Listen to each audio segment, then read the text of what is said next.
करेल से तेज प्रताप यादव, सीसामऊ से नसीम सोलंकी, फूलपुर से मुस्तफा सिद्दीकी, कटहरी से शोभावती वर्मा, मझवा से ज्योति बिंद, मिल्कीपुर से अजीत प्रसाद।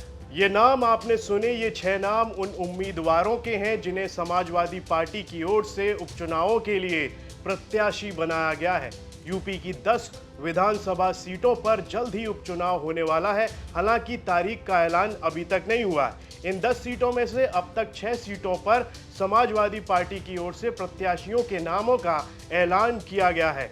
इस लिस्ट में सपा मुखिया अखिलेश यादव ने करहल सीट से तेज प्रताप को उतारा है। इस सीट पर 2022 के विधानसभा चुनाव में सपा ने ही जीत दर्ज की थी। लोकसभा चुनाव 2024 के दौरान तेज प्रताप सिंह यादव को उम्मीदवार बनाए जाने की बातें कही गई थीं। तब कन्नौज लोकसभा सीट से उनको उम्मीदवार भी बनाया गया था, लेकिन उनकी उम्मीदवारी पर विरोध शुरू हो गया। इसके बाद समाजवादी पार्टी अध्यक्ष अखिलेश यादव खुद कन्नौज सीट से मैदान में उतरे थे और उन्होंने जीत दर्ज की थी। इसके बाद करहल की खाली हुई सीट पर तेज प्रताप के नाम की चर्चा शुरू हुई और अब उनके नाम का ऐलान भी कर दिया गया है। जानकारों की माने तो करहल में सपा की उम्मीदवारी मजबूत मानी जा रही है। तेज प्रताप अगर करहल से जीत हासिल करने में कामयाब होते हैं तो वो मुलायम परिवार के 8वें सदस्य होंगे जो मौजूदा समय में किसी न किसी सदन के सदस्य होंगे। लोकसभा में अखिलेश यादव, डिंपल यादव, धर्मेंद्र यादव, अक्षय यादव, आदित्य यादव, राज्यसभा में रामगोपाल यादव और यूपी विधानसभा में शिवपाल यादव पहले से सदस्य हैं। अब बात कर लें सीसामऊ विधानसभा सीट की, तो इस सीट पर पूर्व विधायक इरफान सोलंकी की पत्नी नसीम सोलंकी को टिकट दिया गया है। इस सीट पर 2022 के विधानसभा चुनाव में सपा ने जीत दर्ज की थी। इन दिनों जेल में बंद है इरफान सोलंकी। इरफान सोलंकी को 7 साल की सजा होने की वजह से ये सीट खाली हुई और उनकी पत्नी को टिकट दे दिया गया है। वहीं मिल्कीपुर से अजीत प्रसाद को टिकट दिया गया है, जो हाल ही में काफी चर्चाओं में रहे।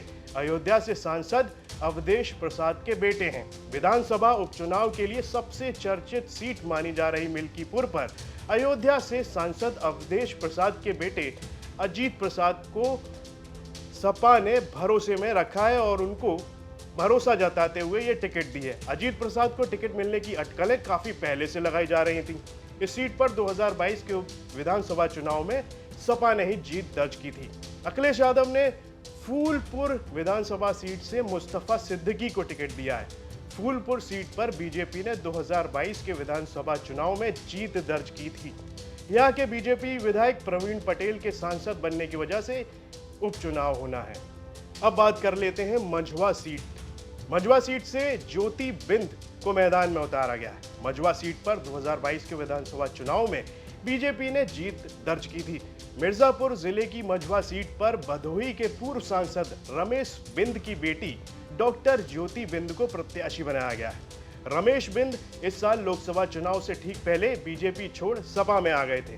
सपा ने उन्हें मिर्जापुर से टिकट दिया था, हालांकि वो चुनाव हार गए थे। फूलपुर और मझवा की इन दोनों सीटों पर गठबंधन के तहत कांग्रेस अपनी दावेदारी पेश कर रही थी, लेकिन अब सपा ने उम्मीदवारों की घोषणा कर मुकाबले को दिलचस्प होने का ऐलान कर दिया है।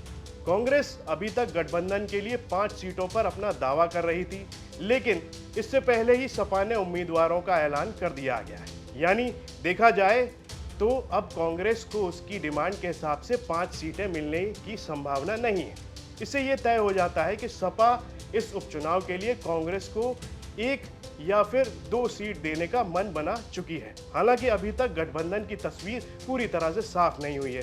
वहीं जानकार ये भी कह रहे हैं कि हरियाणा विधानसभा में सपा ने कांग्रेस से 5 सीटों की मांग की थी और अब चुनावों का परिणाम आने के अगले दिन ही सपा ने वही किया है।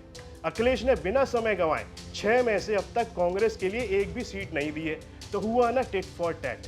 अब बात करते हैं कटहरी विधानसभा सीट की, तो यहाँ से शोभावती वर्मा को टिकट दिया गया है। इस सीट पर 2022 के विधानसभा चुनाव में सपा ने जीत दर्ज की थी। अंबेडकर नगर की कटहरी सीट लालजी वर्मा के सांसद चुने जाने के बाद खाली हुई है। यहाँ से लालजी वर्मा की पत्नी शोभावती वर्मा प्रत्याशी होंगी। वो ब्लॉक प्रमुख रह चुकी हैं। हालांकि इस सीट से कई दावेदार और भी थे जिनकी दावेदारी को फिलहाल खारिज कर दिया गया है। सपा ने जिन सीटों पर उम्मीदवारों के नाम का ऐलान किया है उनमें से लगभग उनके ही सदस्यों के इस्तीफों से सीटें खाली हुई हैं।